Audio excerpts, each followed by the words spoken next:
En este vídeo te voy a explicar los riesgos del alargamiento y del engrosamiento. Empezaremos por el alargamiento con extensor de pene. Luego hablaremos del alargamiento con cirugía, del engrosamiento con inyecciones, del engrosamiento con cirugía y al final hablaremos de penuma.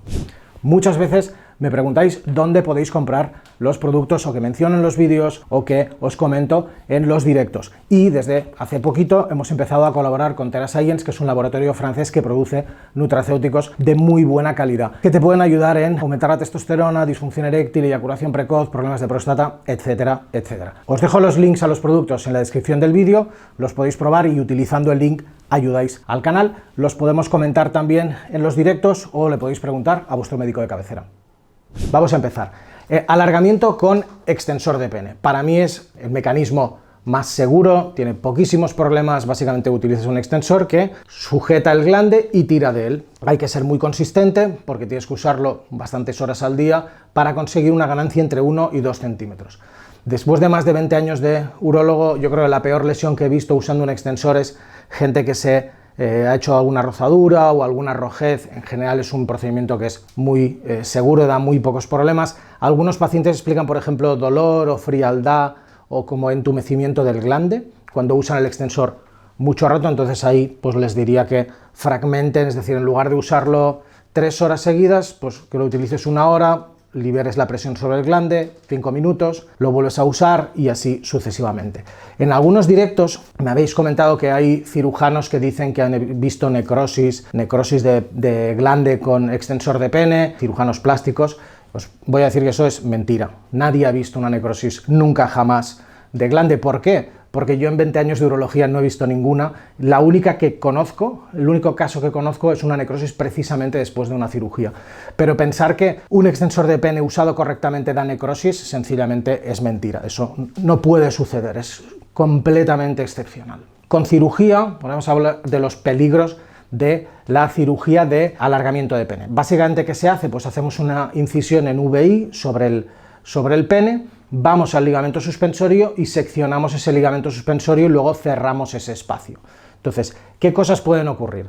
Pues puede haber sangrado, como en cualquier cirugía, o infección, a pesar de que no es una cirugía que dé demasiados problemas y es una cirugía limpia, no tiene tendencia a infectarse, pero es algo que puede suceder, a mí me ha pasado. Posiblemente los dos problemas más relevantes, uno es la disfunción eréctil, que suele ser psicológica. Algunos pacientes después de la cirugía explican disfunción eréctil. A pesar de que estás operando el pene, digamos, por el abordaje anatómico, lo más razonable es pensar que las personas que tienen una disfunción eréctil después de esta cirugía es por mecanismo psicológico, más que porque hayas cortado o hayas lesionado algo que impida que llegue sangre correctamente al pene. Pero es algo que está publicado. Y la última de ellas es la retracción. Es decir, cuando cortamos el suspensorio y el pene cae y cerramos este espacio para que el pene no pueda volver a retraerse, aquí estamos produciendo inflamación y esa inflamación puede retraer el tejido. Por eso, típicamente después de la cirugía, los cirujanos plásticos también te van a recomendar un extensor de pene.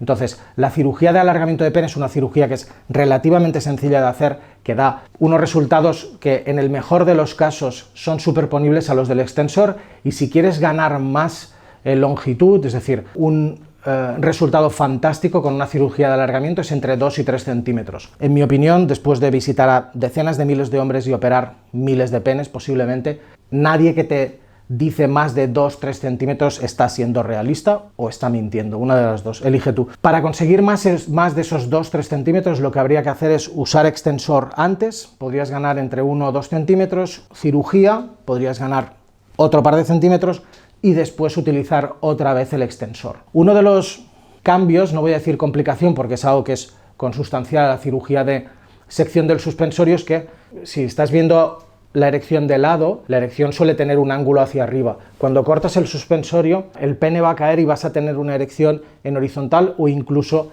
hacia abajo. Esto es algo que va a pasar, no es un efecto secundario, no es una complicación, pero es algo que claramente va a suceder después de la cirugía. Entonces, respecto al engrosamiento de pene, tenemos 3 procedimientos. Vamos a empezar con el menos invasivo, que son las inyecciones. Se pueden hacer 2 tipos de inyección, se pueden hacer más, pero básicamente podemos hacer 2. Uno es con ácido hialurónico, que es una molécula viva Es una molécula que el principal problema que tiene es una molécula muy segura, pero el problema que tiene es que en 6 meses, un año, tu cuerpo va a destruir la molécula, entonces el beneficio, digamos, el engrosamiento lo vas a notar durante 6 meses, un año aproximadamente. Luego se puede reinyectar. El riesgo con la inyección en general es bajo. Puedes tener infección, aunque me parece difícil, puedes pinchar el hialurónico donde no toca, pero en general es un procedimiento que no debería dar demasiados problemas, pero hay que tener en cuenta que en 6 meses, un año habrás perdido todo el beneficio del engrosamiento. Otro de los posibles riesgos de inyectar hialurónico sería que fueras alérgico, a pesar de que es una molécula viva, pero podrías potencialmente ser alérgico o al hialurónico, a alguno de los compuestos del excipiente que se inyectan, y también me cuesta pensarlo, digamos, pero se podría inyectar el hialurónico, por ejemplo, dentro de un vaso sanguíneo o en una estructura donde no toca y producir, por ejemplo, una embolia de ácido hialurónico, aunque ahí ya me estoy poniendo bastante creativo. En general, el hialurónico es un procedimiento seguro, que el principal problema que tienes que tener en mente, el riesgo, es que en 6 meses, un año, el hialurónico va a desaparecer. Esa es la cosa que tienes que tener en mente. Entonces, el segundo tipo de inyección es la inyección básicamente de grasa.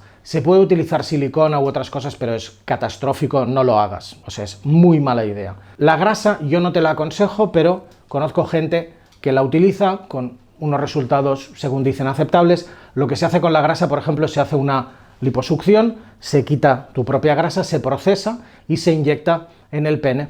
Y entonces ahí, como es un tejido propio, pues tu cuerpo va a reaccionar menos, va a atacarlo menos, pero hay básicamente dos problemas. A pesar de que es tu tejido propio, ese tejido lo hemos procesado y por lo tanto ha perdido su estructura, y por lo tanto un porcentaje grande de la grasa con el tiempo va a reabsorberse, va a desaparecer, se cifra aproximadamente en 80%.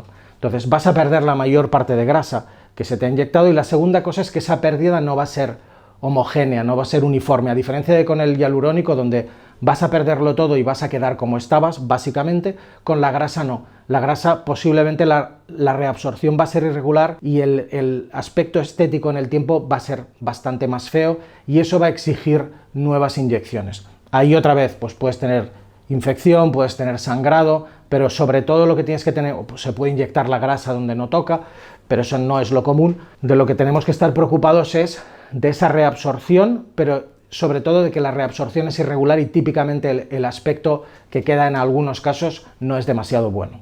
El siguiente paso sería el engrosamiento quirúrgico, ¿no? Es cuando operas el pene para que quede más grueso, es lógicamente más eficaz.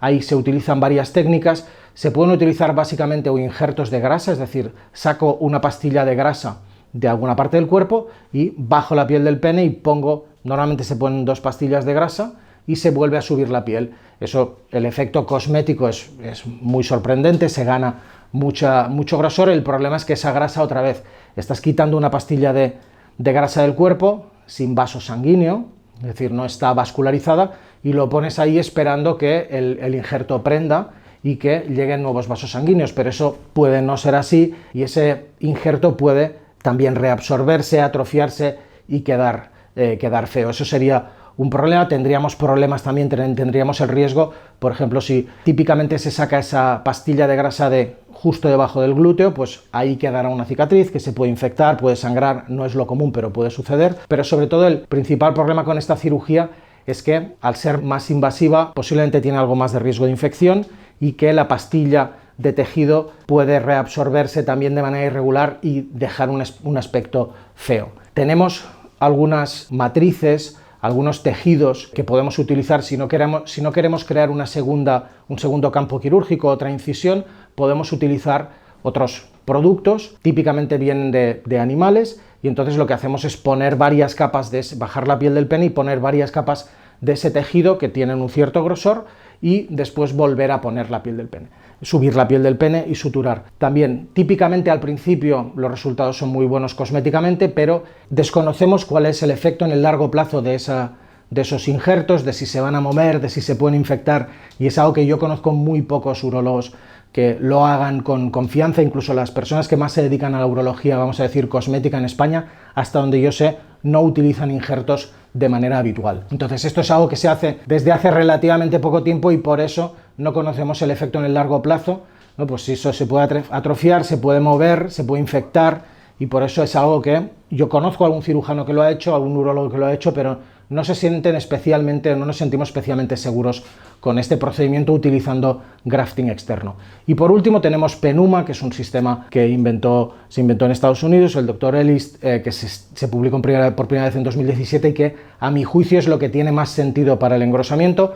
No tiene sello a día de hoy, 2024, no tiene sello EMA de la Agencia Europea del Medicamento y por lo tanto en Europa no se puede hacer, pero básicamente Penuma es una prótesis de pene que es semicircular y que tiene un cierto grosor y entonces se desliza debajo de la piel y aporta básicamente grosor. El riesgo sería como cualquier otra prótesis en el cuerpo, se puede infectar, el material se puede encapsular, podría moverse.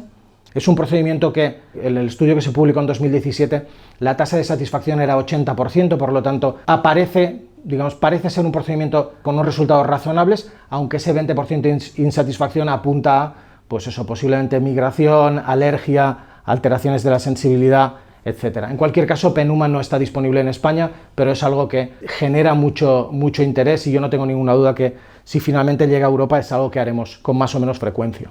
Entonces, como conclusión, la mayor parte de estos procedimientos son procedimientos seguros, en general dan pocos problemas, aunque la cirugía da problemas, pero no son procedimientos que den mucha guerra. Para mí el principal riesgo es básicamente un riesgo psicológico, porque uno de los problemas a los que nos enfrentamos los cirujanos que nos dedicamos a esto es básicamente que la expectativa de la persona que se opera de esto muchas veces no se corresponde con lo que se puede conseguir. Entonces, básicamente, el principal problema es que la gente cuando vaya a cirugía entienda bien los riesgos, que ya te digo que no son muchos, pero sobre todo los beneficios que puedes obtener. Espero que este vídeo te haya resultado útil. Si es así, dale un like y suscríbete al canal. Sabes que tengo un amigo que tenemos un montón de vídeos sobre urología y salud masculina. Estamos en TikTok, en Instagram y hacemos directos 3 de la tarde, hora de México, 10 de la noche hora española, los miércoles y los domingos. Si tienes alguna duda, te veo allí. Saludo.